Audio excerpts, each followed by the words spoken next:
All right, welcome to the Explainer. Today, we're going to cut through all that jargon you hear about collaboration in science, in business, you name it. We're going way beyond the buzzwords to figure out what it really means when different fields of study actually try to work together.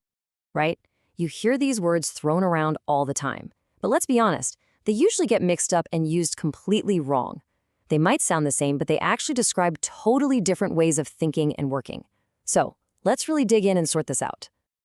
See, the key here isn't just about cramming a bunch of experts from different fields into the same room. The real difference, the thing that changes everything, is how deeply their ideas, their methods, and their worldviews get mixed together. It all exists on a spectrum of integration. To really get a handle on this, let's use some powerful metaphors. You can think of this whole spectrum as a kind of journey, starting with a potluck dinner, moving into a fusion kitchen, and finally creating a whole new type of cuisine. And hey, this isn't just a clever analogy we cooked up. This whole framework was first laid out at a pretty big OECD conference way back in 1970. Okay, so let's start with our first stop on the spectrum. This is the most straightforward, the most common level of collaboration. This is our potluck dinner. So picture this. A historian, a chemist, and a sociologist are all studying the same river. The historian brings their research on the river's history and trade, the chemist brings a detailed report on water quality, the sociologist brings their study on how the community uses the river. Everybody brings their own dish, puts it on the big table, but none of the dishes actually mix.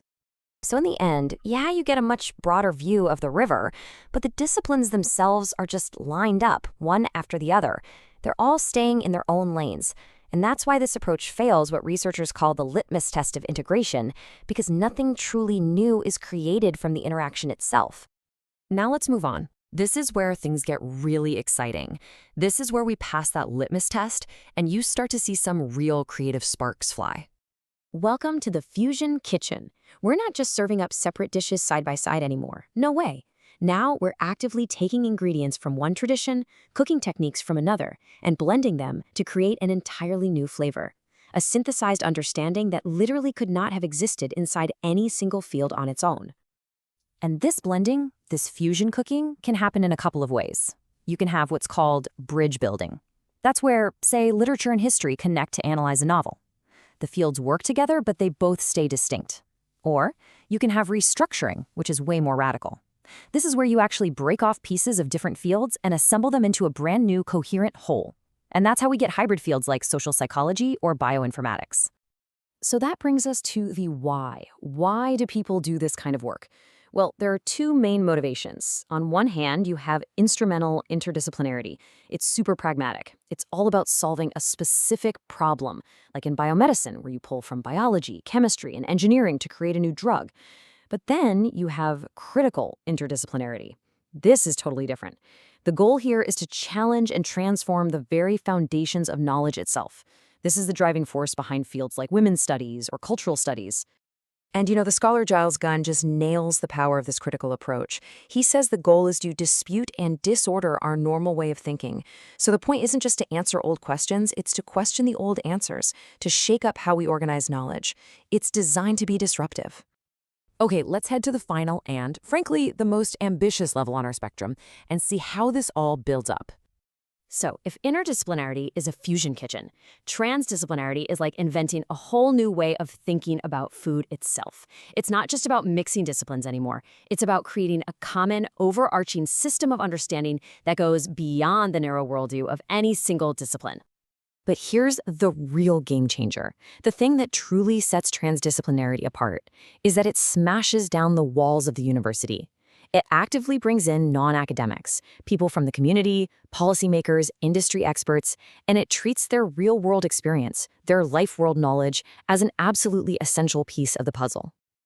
And you should know, this isn't some single, rigid idea. It's more of an evolving movement with a few major currents. It can be a philosophical quest for a unified theory of everything, a critical tool for blowing up old assumptions, or a super practical method for tackling society's biggest problems by getting everyone, and I mean everyone, to the table. So, potluck, fusion kitchen, a whole new cuisine. We've gone through the whole menu, but why does getting these distinctions right matter so much right now? Well, the simple answer is that the world's most urgent problems, climate change, pandemics, economic inequality, they're messy. They just refuse to stay inside one neat academic box. In fact, a major report from the U.S. National Academies of Science back in 2004 spelled it out. These integrated approaches are no longer just a nice to have, they are an absolute necessity. And that very same report identified 4 key things that are pushing us, forcing us out of our academic silos. For one, the problems themselves are just too complex. The questions we want to ask are too big for any one field to handle. Society's needs are just too urgent to wait. And our new tools, everything from brain imaging to AI, they're just too powerful to be kept locked up in one department. Understanding this taxonomy, from the potluck all the way to a new cuisine, gives us a map to navigate where knowledge is headed. And that leaves us with a pretty provocative thought, doesn't it? Are these traditional disciplines becoming obsolete? Maybe. But here's the real takeaway. The lines are blurring, and they're blurring fast. The most exciting, most important discoveries are happening in those dynamic, messy, and creative spaces in between.